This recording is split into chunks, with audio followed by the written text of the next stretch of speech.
Assalamualaikum warahmatullahi wabarakatuh. Baiklah Bapak Ibu, kita akan kembali lanjutkan untuk membahas soal seleksi akademik PPG IPA SMP 2023, indikator 36 dan 37 tentang bunyi dan kelistrikan. Sebelum kita lanjut, jadi bagi Bapak Ibu yang baru tahu channel ini, kita juga sudah pernah membahas indikator dari 11 sampai dengan 17, ada di bagian bawah, silahkan Bapak Ibu scroll. Indikator 36 disajikan data, narasi atau gambar tentang proses pendengaran atau pemanfaatan teknologi yang memanfaatkan gelombang. Peserta dapat menganalisis konsep getaran, gelombang, dan bunyi yang menjadi dasar dari sistem kerjanya. Soal yang pertama, manusia mendengar bunyi melalui telinga yang terdiri atas 3 bagian, yaitu bagian luar, bagian tengah, dan bagian dalam, seperti tampak pada gambar di samping. Urutan berikut yang benar tentang proses pendengaran manusia adalah A. Gelombang bunyi, getaran impuls, B. Getaran, gelombang bunyi, C. Gelombang, impuls bunyi, D. Bunyi, gelombang getaran, E. Bunyi, getaran, bunyi. Jawabannya itu adalah A. Jadi yang pertama itu adalah gelombang bunyi. Daun telinga menangkap dan mengumpulkan gelombang bunyi untuk diteruskan melalui liang telinga ke gendang telinga. Di gendang telinga ini nanti bergetar, cepat menerima gelombang bunyi dan dirubahnya menjadi energi mekanik.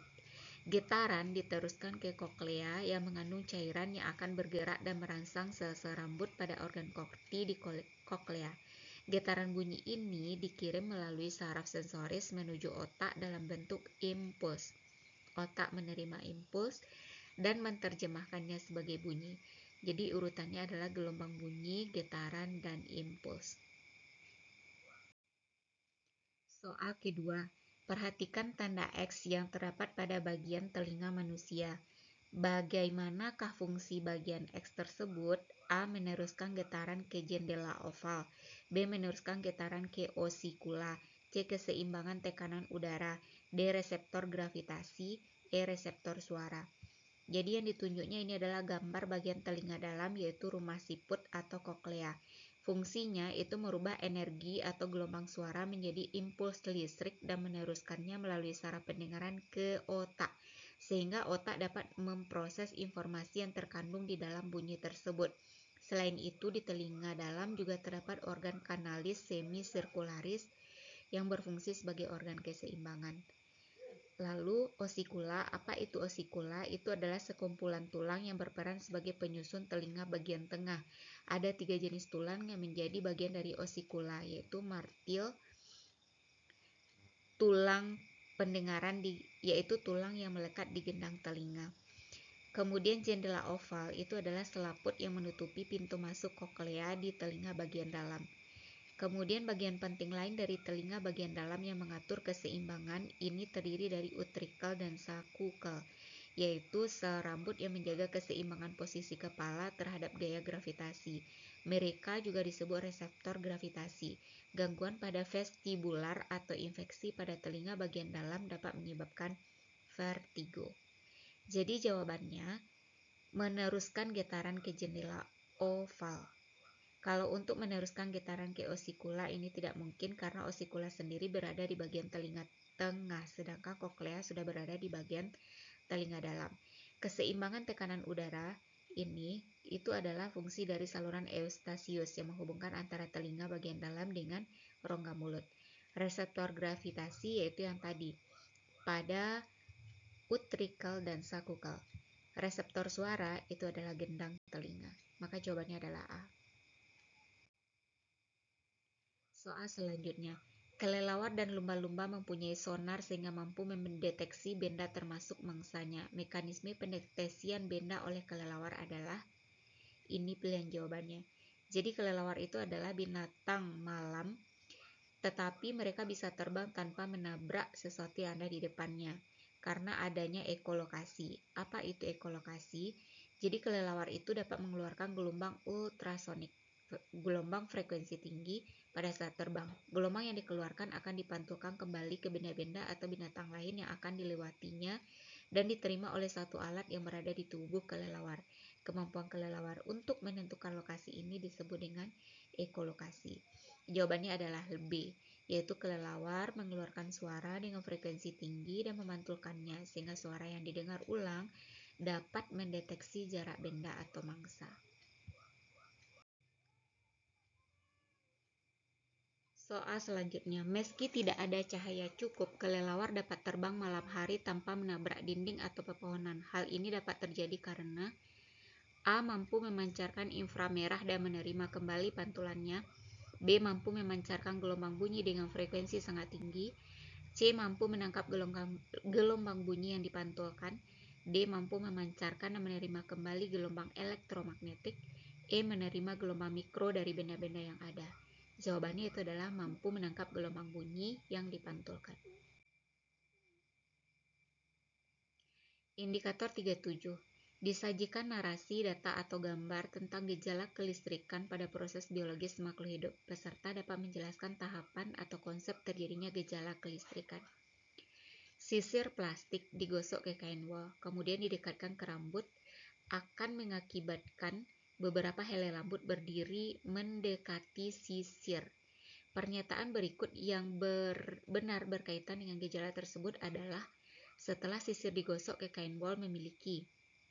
Jadi ini ada tabel beberapa bahan yang ketika digosok ini proses yang terjadi, ini hasilnya. Kita fokus pada sisir plastik atau mistar plastik yang digosok dengan kain wol. Elektron dari kain wol pindah ke plastik.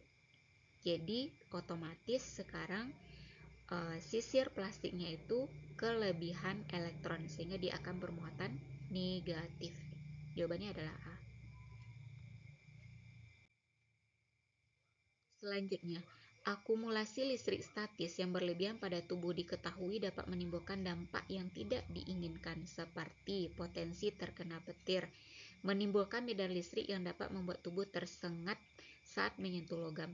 Faktor berikut yang tidak memicu akumulasi listrik statis adalah A. Kelembaban udara yang rendah. B. Suhu lingkungan yang tinggi. Jenis pakaian yang digunakan. Aktivitas gerak yang dilakukan. Jenis makanan yang dikonsumsi.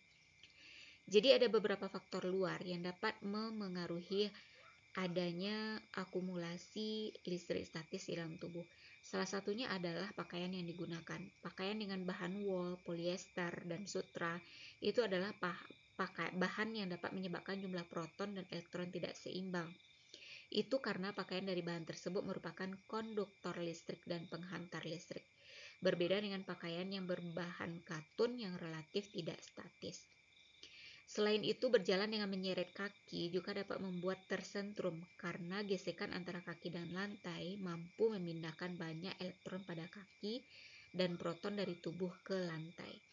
Begitu juga dengan penggunaan sepatu dengan sol karet atau duduk di kursi plastik yang lama membuat kelebihan proton, atau terlalu lama berada di udara dingin dan kering seperti ruangan ber-AC, karena kulit kita itu dapat melepaskan elektron dengan mudah sehingga saat tersentrum dengan sehingga saat bersentuhan dengan orang yang kelebihan elektron kita dapat tersentrum. Maka jawabannya ini adalah E, yang tidak. Komunikasi antar sel dalam suatu jaringan termasuk penghantaran impuls saraf dari reseptor ke otak melibatkan mekanisme listrik statis. Pernyataan berikut yang benar tentang komunikasi antar sel. Jadi sel itu berkomunikasi satu sama lain melalui pesan atau messenger kimiawi. Di dalam jaringan, sebagian besar pesan kimiawi itu berpindah dari sel ke sel melalui taut celah tanpa masuk ke dalam cairan ekstraseluler. Selain itu, sel juga dipengaruhi oleh pesan kimiawi yang disekresikan ke dalam cairan ekstraseluler. Jadi jawabannya ini adalah adanya kontak antara satu jaringan dengan jaringan lain atau sel satu dengan sel lain sehingga menimbulkan perbedaan muatan listrik. Soal selanjutnya, mengapa burung yang bertengger di satu kabel jaringan listrik tidak kesentrum? Jadi kita sering melihat burung-burung yang bertengger di atas kabel listrik burung itu tidak tersentuh. Karena kaki-kaki burung itu hanya berpijak pada satu kabel, maka beda tegangan antara kedua pijakan tersebut kecil, sehingga arus yang melalui tubuh burung itu kecil dan tidak mengakibatkan efek tersentrum. Gambar berikut itu menunjukkan seekor burung yang sedang bertengger di satu kabel jaringan listrik dengan kuat arus 2000 ampere. Jika kabel memiliki hambatan persatuan panjang sebesar 2,5 kali 10 pangkat min 5 ohm, ini kurang satuannya karena di sini katanya hambatan persatuan panjang, berarti ohm per meter. Dan jarak antara kedua posisi telapak kaki burung itu 4 cm, maka tegangan antara dua titik pijakan burung adalah, jadi yang akan kita cari itu adalah tegangan antara dua titik pijakan burung ini yang jaraknya 4 cm. Kita lihat pembahasannya. Untuk hambatan, pada sebuah kawat penghantar, cara untuk mencari hambatan itu adalah R sama dengan Rho kali L per A, di mana R itu adalah hambatan, Rho hambatan jenis, L panjang kawat, dan A adalah luas penampang. Terkadang diketahui besar hambatannya itu terhadap persatuan panjang. Ini maksudnya setiap 1 meter kawat akan menghasilkan suatu hambatan. Satuannya itu adalah ohm per meter, seperti yang terlihat di soal. Jadi R itu adalah hambatan persatuan panjang dikali dengan L. Hambatan persatuan panjang itu boleh juga ditulis R per L. Hukum Ohm. Hambatan suatu penghantar sebanding dengan besar tegangannya dan berbanding terbalik dengan kuat arus yang mengalir pada hambatan. Atau rumusnya V sama dengan R kali I. Dengan V itu adalah beda potensial, I kuat arus. Di soal sudah diketahui kuat arusnya itu 2000 ampere atau 2 kali 10 pangkat 3 ampere. Pada soal sepertinya seperti yang saya katakan tadi ada kesalahan penulisan. Seharusnya satuan hambatan persatuan panjang itu adalah ohm per meter. Jadi R per L-nya 2,5 kali 10 pangkat min 5, atau hambatan persatuan panjangnya itu adalah 2,5 kali 10 pangkat min 5. Dan L-nya sendiri 4 cm itu sama dengan 0,04 meter atau 4 kali 10 pangkat min 2 meter. Yang ditanya adalah V. Cari dulu besar hambatannya. Jadi R sama dengan R per L atau hambatan persatuan panjang kali dengan L. Kalikan 25 kali 10 pangkat min 5 dengan 4 kali 10 pangkat min 2. Dapatlah nanti itu 10 pangkat min 6. Lalu kita cari V dengan R kali I atau I kali R. 10 pangkat min 6 kali 2000. I-nya tadi 2000, maka dapatlah 2 kali 10 pangkat min 3. Jawabannya adalah C. Masih dengan soal yang senada, gambar berikut menunjukkan seekor burung yang sedang bertengger di satu kabel jaringan listrik. Sekarang kuat arusnya 4000. Jika kabel memiliki hambatan persatuan panjang 2,5 kali 10 pangkat min 5 ohm per meter dan jarak antara kedua posisi telapak kaki burung 4, maka tegangan antara kedua titiknya. Jadi sama dengan yang tadi, diketahui I-nya dulu 4000, R per L-nya atau hambatan persatuan panjangnya 2,5 kali 10 pangkat min 5. Kita kalikan dengan L-nya, dapatlah 10 pangkat min 6. Maka V sama dengan R kali I. 10 pangkat min 6 kali 4 kali 10 pangkat 3 atau kali 4000. Dapatnya 4 kali 10 pangkat min 3 volt. Soal terakhir, ini masih tentang gambar burung yang bertengger di atas kabel listrik. Gambar berikut menunjukkan seekor burung yang sedang bertengger di satu kabel jaringan listrik dengan kuat arus 4000. Jika kabel memiliki hambatan persatuan panjangnya 2,5 kali 10 pangkat min 5 ohm per meter, jarak antara dua posisi telapak kaki burung 4, dan misal ada hambatan atau resistansi tubuh burung 100 ohm, maka arus listrik yang mengalir di tubuh burung adalah. Ini ada pilihannya, silakan Bapak Ibu cari dan jawab di kolom komentar. Demikian saja pembahasan soal kali ini Bapak Ibu. Semoga ini bisa membantu Bapak Ibu untuk lulus pretest tahun ini. Amin. Saya sudahi. Assalamualaikum warahmatullahi wabarakatuh.